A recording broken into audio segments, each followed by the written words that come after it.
A loser, a waste, and a sleep.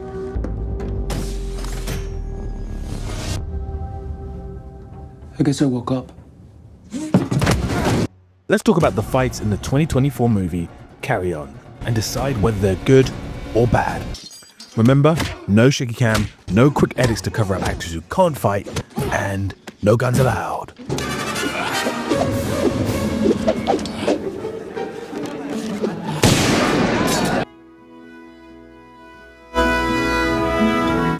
I was patient with you because I thought I liked you.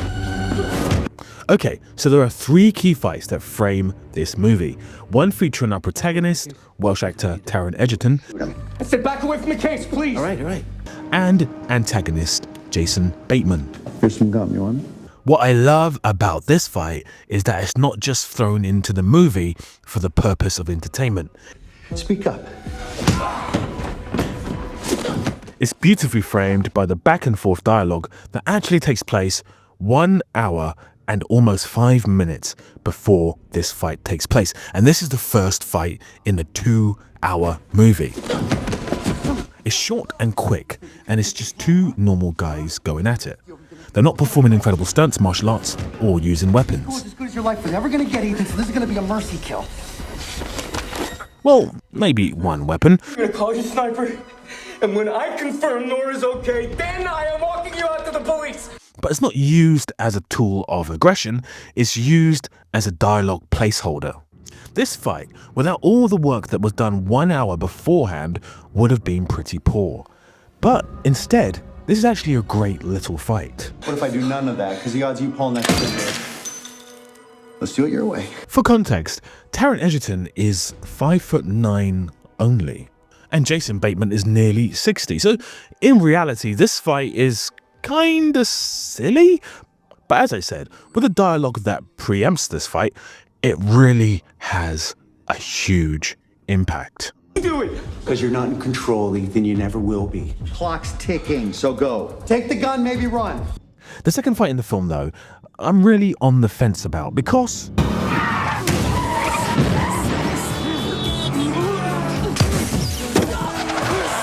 it's kind of ridiculous. I mean, come on.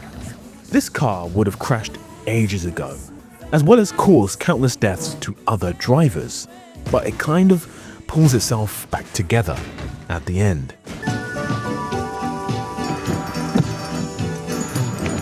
With this really cool ending. For context though, this cop thinks this guy is a national security agent. Spoiler alert, he's not. Hence, this.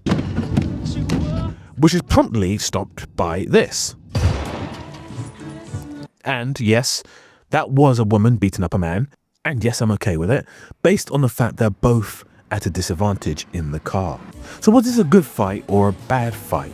Well, I'm gonna say it's crap and audacious at the same time, which means it's good, kinda, I guess. I mean, what do you guys think? Let me know in the comments. I do have to praise the wonderful VFX work that went into this shot. Now, again, I don't think the shot is particularly fantastic. I think it's quite unrealistic, but the VFX work here is actually very good. And although I was taken out of it by the fact that it's just a ridiculous scene, no one can have a go at the camera work or the VFX work. So well done to whichever team were behind that.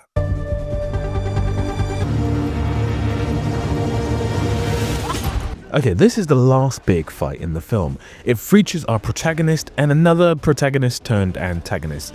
If you've watched the film, you know what I mean. If you haven't watched the film, you have no idea what I'm talking about. So maybe watch the film. So this fight is pretty average, I have to say. Reasons? No guns allowed. Honestly, this fight is why I have a no guns rule. Because with gun scenes, you either get characters getting consistently unalived, which is quite realistic if someone has a gun, or you get this fight, which is just one character run away from another character, and me sitting in disbelief that someone didn't get shot.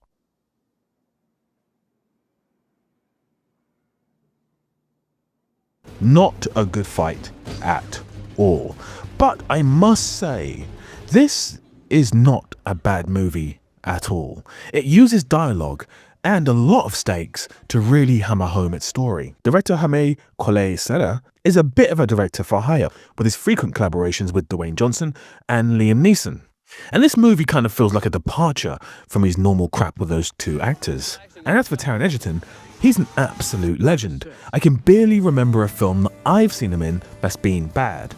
Well, apart from The Kingsman, The Golden Circle, which is just crap. Now, in the comments, have you seen Carry On? And what do you think of the fights? Also, which movie shall I cover next? As always, the love you guys give to this channel is just unparalleled, and I thank you so very much. All the Patreons, thank you so very much as well. And if you're a member on the channel, thank you as well. You may have noticed that bad movie fights versus good movie fights kind of just stopped after 20 volumes, and maybe one day it'll be back. Who knows? The fight on screen right now has been requested so many times by so many of you. It's the sword fight from The Secret of the Nymph. I'm going to do a world record of 1,000 men in 24 hours. No, not that kind of nymph. This kind of nymph. I have to admit, I've never seen this film nor this fight before. But it is pretty cool. Some great animation, some nice back and forth, and then this cool little ending. So, thank you very much to all of you who recommended this fight, and I'm so sorry it took so long to watch it and kind of review it. It's definitely a good fight. And as endings go, it's a really cool fight to end the film on. Now, speaking of endings, this video's over. Big love.